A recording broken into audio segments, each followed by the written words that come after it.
Hello and welcome to Vallo Vision News. I'm Sydney Young. And I'm at City Chavez. Thank you so much for watching.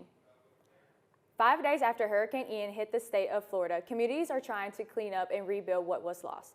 Florida Power and Lights Companies hopes to have power restored to all homes and businesses by the end of Friday.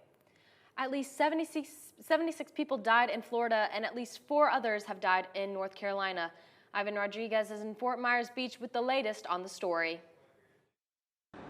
To give you a sense of the destruction that we're seeing along Fort Myers Beach, behind me you can see that this used to be a restaurant. You can see even those pans from the kitchen still hanging there.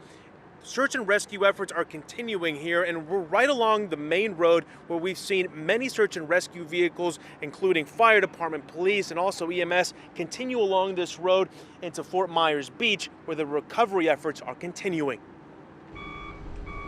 Days after Hurricane Ian ripped a deadly path through Florida, residents are left with the daunting task of picking up the pieces that are left behind. I haven't seen anything like this, and I live in Southwest Cape, and my house got creamed, and it's a new house. You know, built to code and all that good stuff. But where and how do they start?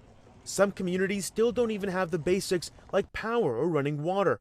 Not to mention many local stores and businesses where they could have purchased supplies or hired services have also been damaged or destroyed. Yeah, there's no power and there's no water there, so that's the concern. I don't know what the government is able to do in Arcadia. I hope that they've got supplies there. And then there are those who face additional cleanup challenges. Their homes cut off when bridges were washed away in the storm or roads were swamped. Search and rescue efforts are ongoing. The governor's office says more than 1,600 people have been rescued since last week, and it will take months, if not years, for these hard-hit communities to rebuild. Right now, there's just nothing there, and it's going to take a very, very, very long time to get anything, even power, water, anything. The Sanibel City manager says about 20 people remain on the island who chose to ride out the storm. They're still there, but they might not be able to stay there much longer since their supplies are also running out. In Fort Myers Beach, I'm Ivan Rodriguez. Turning to campus news, FAFSA applications are opened for the 2023-2024 academic year. All current and future students will need to apply. For assistance regarding FAFSA, contact the Financial Aid Office at 205-665-6050 or email finaid@montevallo.edu. is expanding its Continuum program by adding Trindman State Community College. Last Tuesday, the university announced the partnership that allows Trindman students who earn an associate degree to transfer to to complete a bachelor degree. Students who participate will receive a student ID. They will also gain access to digital library, participation in student life activities, and the opportunity to earn a $2,000 scholarship while still being students at Trindman State. The partnership takes effect immediately.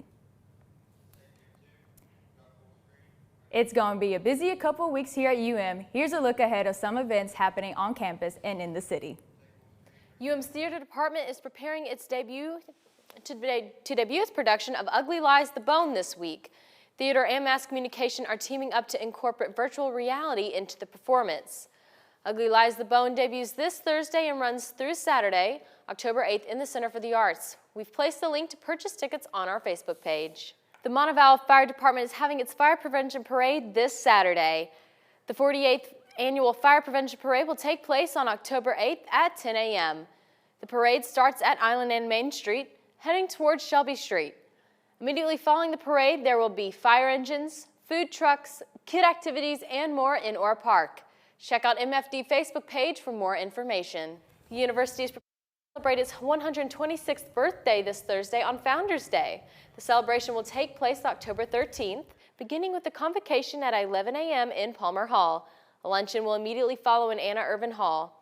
The Charles Webb Post Office dedication takes place at 2 p.m. in Farmer Hall, and at 5:30 there will be an Alumni Association Awards reception and dinner in Anna Irvin Hall for invited guests.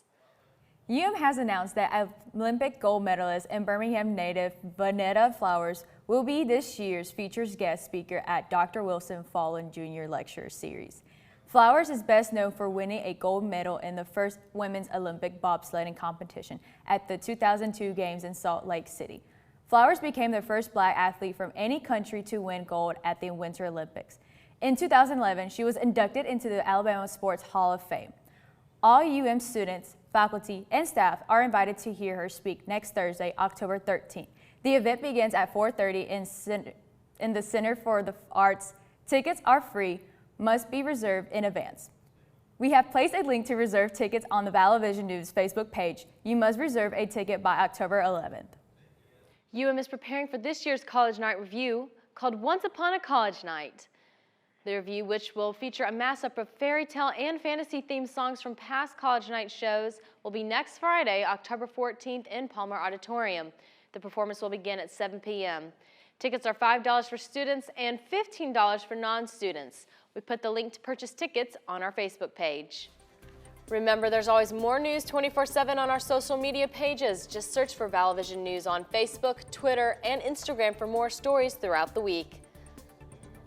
That's all the time we have for today's show. Thanks for watching, and be sure to tune in Vallo Vision News again this Wednesday.